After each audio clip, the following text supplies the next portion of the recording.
Okay, let's talk about Newton's third law and kind of what it means. And I don't like to use the idea of action-reaction. Um, that's typically what it's talked about is action-reaction. Because that implies that there has to be something going on, like you got to do something and then something else reacts to it. So we're not going to use this. And so what we're going to talk about is force pairs or pairs of forces. Because that's what Newton's third is all about, is that forces come in pairs.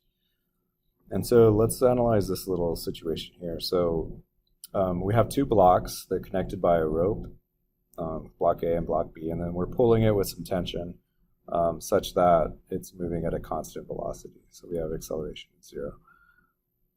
And it doesn't matter if it was or not. But so what we want to do is we want to think about the forces that are going on in here. And so what I'm going to do is I'm going to pull these out. So I'm going to do block A. So block A, I don't care about the vertical. So the force of gravity, I'll just draw it here. Force of gravity and then the normal. And then we pull with, we're pulling with tension on this side.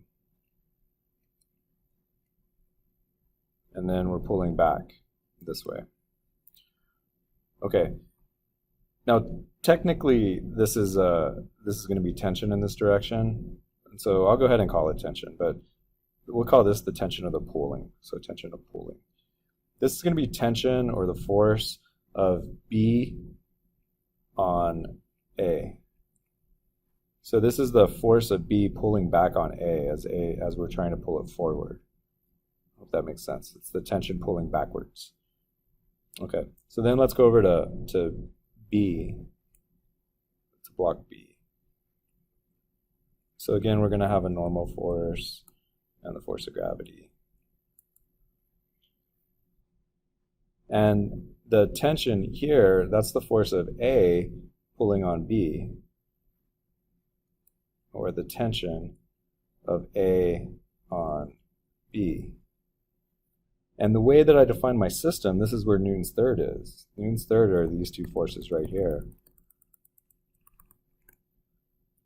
Because Newton says that in interaction between objects, you'll get these pair of forces, but it's not on the same object. They have to be on opposite objects. So what we can see if we pull these out is we have the tension of A on B is equal but opposite in direction to the tension of B on A. It doesn't matter where I put the negative. I'm just indicating its opposite direction. What's key is the order of these things. You see how it flipped? And that's Newton's third law. Well, I don't know what that was. That's Newton's third law. The tension of A on B is the same as B on A. This is our force pair. So when we talk about these pairs, that's what we're talking about. For instance, if I had, just making all kinds of weirdness. If I had the force of Earth on me, well then I know that there's an equal force, but opposite in direction, of me on Earth by Newton's third law. That's what it's about.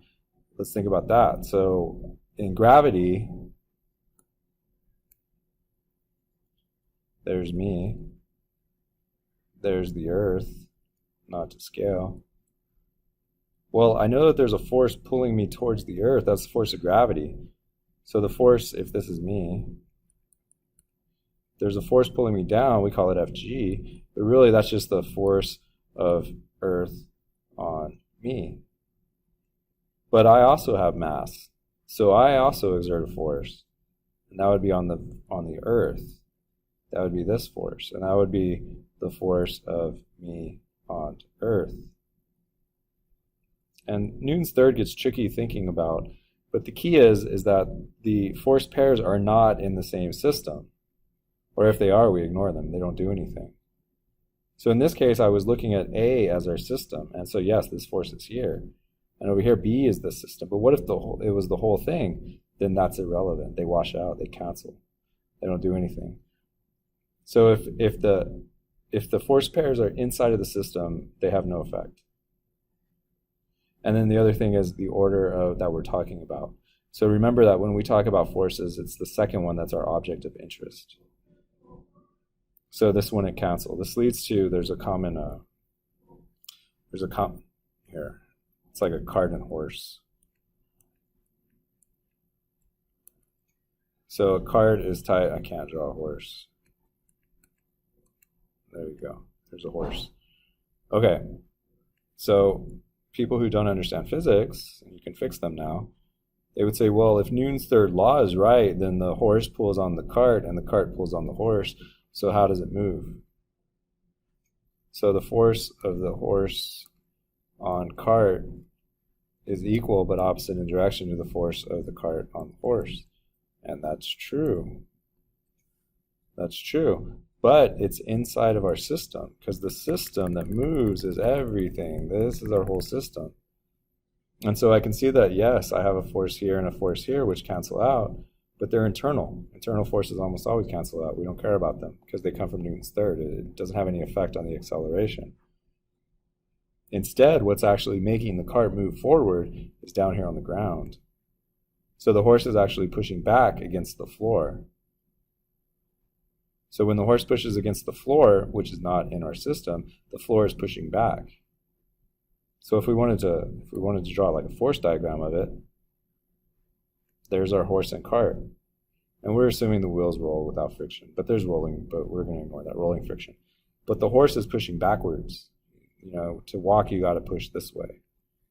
And so it's actually force of ground on earth. Force of the ground on the horse, which pushes it forward. That's the force of friction, actually. But it's the ground on the horse. It's something external, the ground acting on the horse, which makes it move, not internal.